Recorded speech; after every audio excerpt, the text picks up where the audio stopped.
മുന്നോട്ട് പോകുവാൻ ഒരു വഴിയുമില്ലാത്ത അവസ്ഥയിൽ നിൽക്കുകയാണോ? ഒരു വഴി ഞാൻ പറഞ്ഞു തരട്ടെ. ഒരേ ഒരു വഴി യേശു. നമ്മുടെ ജീവിതത്തിൽ നാം വീഴാതെ മുന്നോട്ട് പോകാൻ, ലക്ഷ്യത്തിലെത്തിച്ചേരുവാൻ ഒരേ ഒരു വഴിയേ ഉള്ളൂ. ആ വഴിയാണ് യേശു. അനേക വഴികളിൽ ഒന്നല്ല കേട്ടോ യേശു. ഒറ്റ വഴിയേ ഉള്ളൂ. ആ വഴി യേശുവാണ്. ആ വഴിയെ നീ സഞ്ചരിച്ചാൽ അവിടുന്ന് നിൻ്റെ കരം പിടിക്കും. ഇരുട്ടിൻ്റെ അനുഭവങ്ങളിലും വേദനയുടെ അനുഭവങ്ങളിലും നിരാശയുടെ അനുഭവങ്ങളിലും നീ വീണു പോകാതെ അവിടുന്ന് നിന്നെ താങ്ങും. അവിടുത്തെ പ്രകാശം നിന്നെ വഴി നയിക്കും. നാശത്തിലേക്ക് പോകാൻ അനേക വഴികളുണ്ട്, എന്നാൽ രക്ഷയിലേക്ക് പോകുവാനുള്ള ഏക വഴി യേശു ക്രിസ്തു മാത്രമാണ്.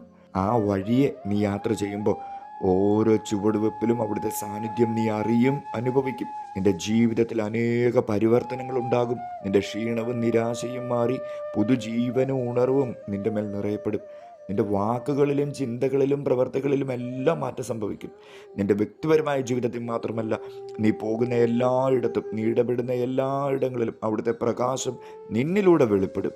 അവിടുത്തെ സമാധാനവും സന്തോഷവും നിന്റെ ജീവിതത്തിൽ വന്ന് നിറയും. മാത്രമല്ല, നിത്യത എന്ന ലക്ഷ്യത്തിൽ നീ എത്തിച്ചേരുക തന്നെ ചെയ്യും. അതുകൊണ്ട് വഴി തെറ്റരുത്.